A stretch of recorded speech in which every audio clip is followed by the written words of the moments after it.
Welcome to the Xilonen Masterclass where we'll see if she's worth pulling or not with the help of I Will Introduce Gaming because only he and a few other creators have access to the preview of the game just a few days before, so let's get right into it. Now, obviously he has some captions so we can go into it. Now, for example, these buff comparisons. Obviously, we can see the C0 Xilonen boost the damage of Xianling or any other elemental character damage dealer or whatever you want to say by 57%. And if you have the weapon, it increases more with like 20%. Now, is this worth pulling for weapon? I don't know.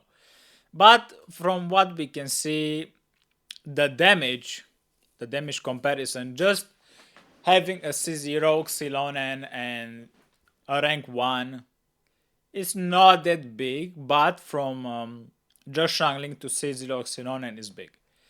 And then I can see here there's free Xilonen. I would assume a free to play is a C0 rank 0. I mean, not even the weapon, right? And free to play Kazuha has the same shit, right? So the damage difference I see here is kind of small, maybe a few percentage, but the Xilonen damage buff lasts 15 seconds, which is 50% more than Kazuha basically, or even more if you take the 8 second, which I think is kind of worth it for the small damage increase or the decrease if you want to say. Now I see here there's all the buffs she provides. So this is the 36% resistance shred. That's from her abilities, right? That is her main talent or main utility. Then there's the Cinder City artifact set from bonus damage, from bonus the artifact, you know. The healing, the additional Night Soul Burst passive ability, which basically helps Kinich and Molani and Mavuika in the future, no? And the signature weapon, we don't really care. But she provides kind of some buffs, which are really nice. Then there's something about the DPX Xilonen. Now, I wouldn't really recommend DPX Xilonen because she's not really made for that. Some additional notes, I don't really know what these are, but let's see. 4 geoparticles on initial init hit. Also, this is about the regeneration, like the energy regeneration for ultimate or whatever. Okay, kill simplify. Do we need to watch? I don't really think so. Then there's some themes obviously that you will require, but let me tell you without even watching. Characters like Nuvilette, like Pyro characters Arlecchino, Raiden Shogun, they will all be very good for Xilonen, or Xilonen will be very good for them. Obviously, you cannot really boost Geo characters or Anemo characters, but that's fine because those are not really made for DPS anyway. So let me actually think about some DPSs, or let's rank their DPS. So here we have Molani. Molani is good.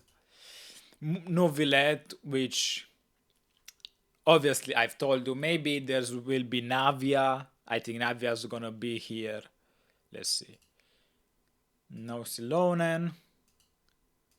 Okay, no Navia yet. Sino, obviously he can get the damage shred from Xilonen, but do I recommend pulling from Sino? No. If you have Sino, or if you want to pull for Sino in the future, I would recommend not to because it's not really that good. What else?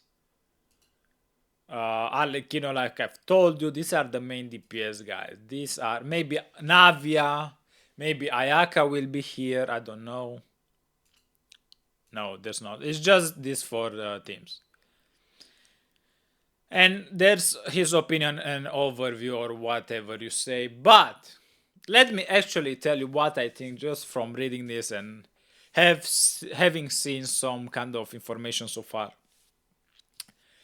I say Xilonen is one of the best supports into the game right now. She provides so many buffs, and she's comparable to Kazuha, which in some cases she might be actually better than Kazuha because she gives healing as well.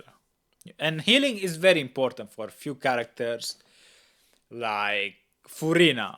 If you put her into a Furina team versus Kazuha, she can kind of get the team going, right? They won't die, but with Kazuha, you don't get healing, you only get damage buffs and reduction, you know?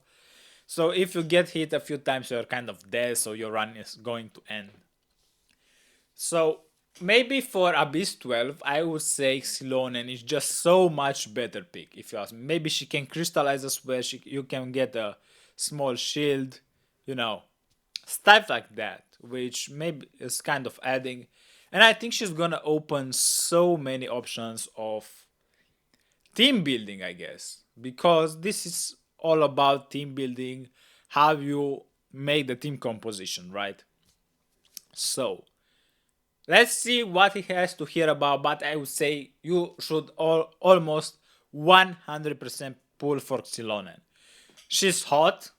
She's a great support. She can do main DPS, but she's not that good. Her exploration in Atlan is SSSS tier. So why wouldn't you pick? Why wouldn't you? So let's see what he has to say. Now, needless to say, there's just so much potential with Xilonen, and sadly, I was only able to just barely scratch the surface of what she can do. She's obviously going to be great with cryo, potentially some melt setups, and even double crystallized setups. Speaking of which, a weakness I've noticed with Xilonen is that it's difficult for her to crystallize 2 elements for the Cinder City's buff, due to the way that crystallize works. In comparison to a character like Kazuha, whose infusion is invaluable for swirling multiple elements, double crystallize seems a bit less practical. Still, I'm sure that the more creative parts of the player base will figure out how to crystallize multiple elements. It also goes without saying that Xilonen doesn't group enemies like Kazuha can, and since her buffs last much longer at 15 seconds, she is more... I mean, he says about grouping, but when do you actually need grouping? Not really. Because maybe in floor 11, but not really nowadays. Floor 12, you don't really need to have it.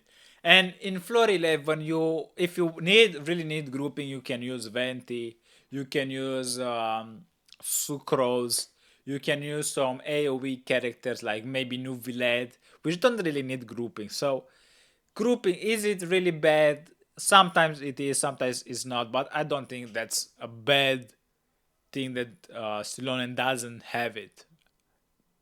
Flexibility to go earlier in the rotation than a character like Kazuha, or to simply have her buffs last through much longer of the on-field DPS character's rotation. Also, since her buffs persist and follow your active character, she's great against multi-wave content as well, not needing to swap back on for characters that hate swapping off, like for example Clorond and Sino.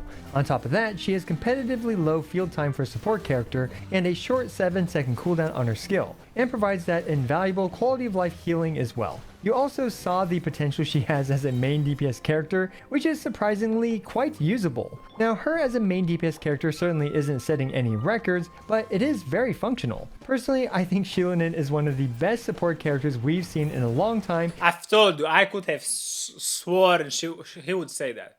Because she really is, she provides whatever you need, whenever you need it, very fast, small field time. You don't really need to do a lot of combo with her to get her buffs. You know, she's just good. Her kit is just completing, if you ask me. And, as an added bonus, a usable DPS character. And her flexibility and compatibility with all Petch and Geo characters will make her an invaluable addition to pretty much anyone's account. Oh right, and she's top tier for exploration in Natlan as well, which I didn't even have time to talk about in this video. So if you're curious about her exploration capabilities, check out my previous video where I focused a bit more on exploration if that's what you want to see. Anyway, I'm personally extremely impressed with Xilonen and can't wait to see all the creative things that the community does with her. As always, I appreciate every single one of you. This is I Went to Lose. Okay guys, so this was his video. I couldn't have done it, right? Because he has the access. So he has some benefit because he's big. But I would say we said the same things, and I didn't make a 20 minutes video. It's just 10, whatever. But just because of the commentary, and I provide you just a little bit more insight on, you know, whatever you need to know. So, guys, let me know if you are going to pull for Xilonen. I am 100% going to pull for her, and I would advise you to get her. Maybe not her weapon. Weapon is optional, right? It's not for me as well. I don't have enough. I want Mavuika. So, you do you, but I would advise you get her.